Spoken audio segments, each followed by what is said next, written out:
Level 14, the week between. The week before South Korea was strange. South Africa was tense. The matches were still going on. Politicians were still talking. Foreigners were still nervous. But now your face back home was everywhere.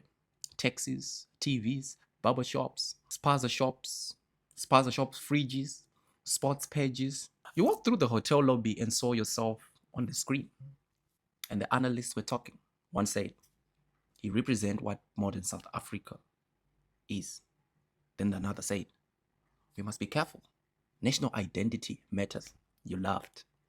Not because it was funny, because those people had turned your life into studio topic content.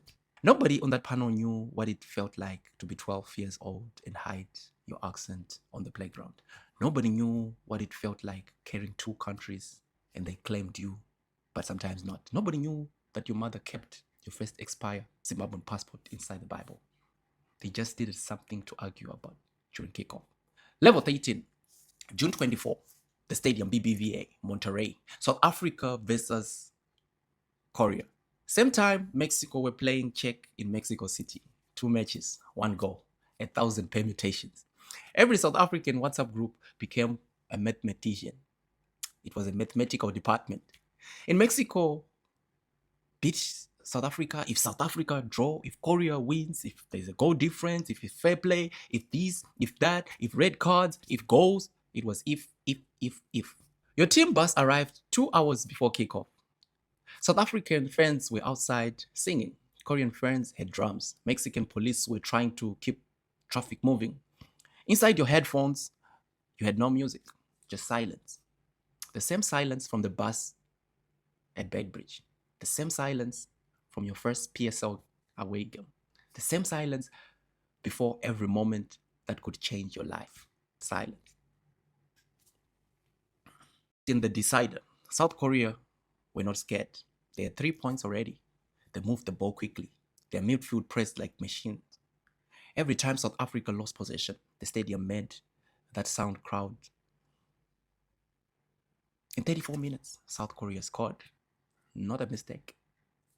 Just quality. 1 run behind the fullback, 1 cut back, 1 finish. Clean.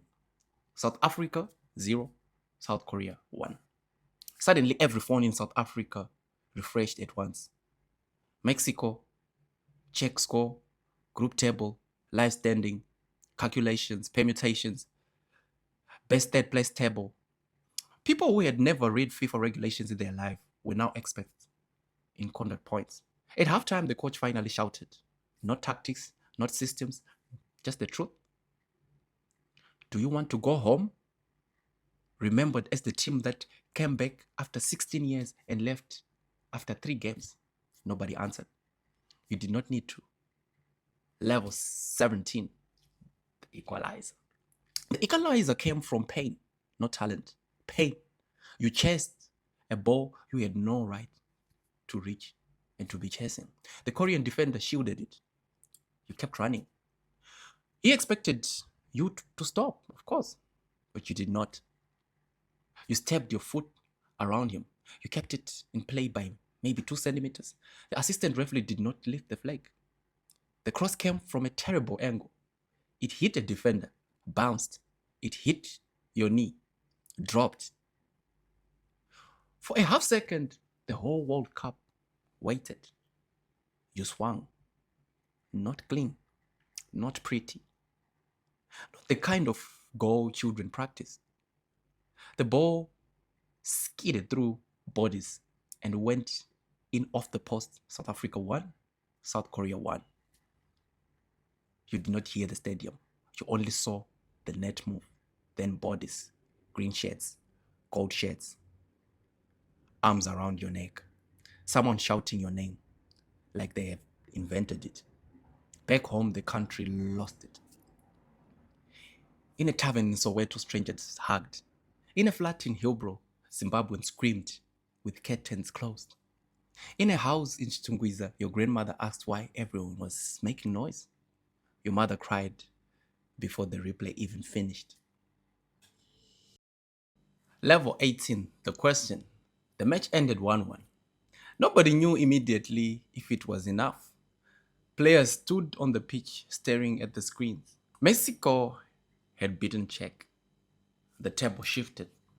The numbers settled. South Africa was alive. Maybe second, maybe third, maybe though, maybe waiting, but alive. That was enough for the stadium to sing. After the match, a reporter stopped you. Same smile, same microphone, same pundit, same question dressed differently.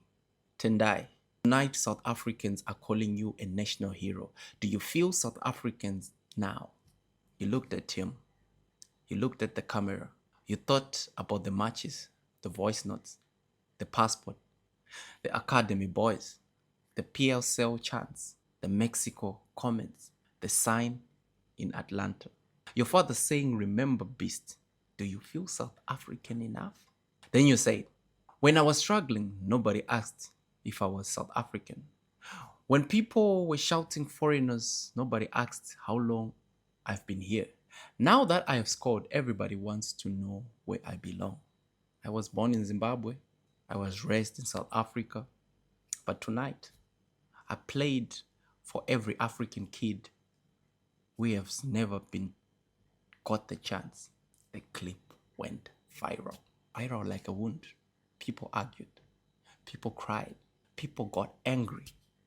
People pretended they had always supported you.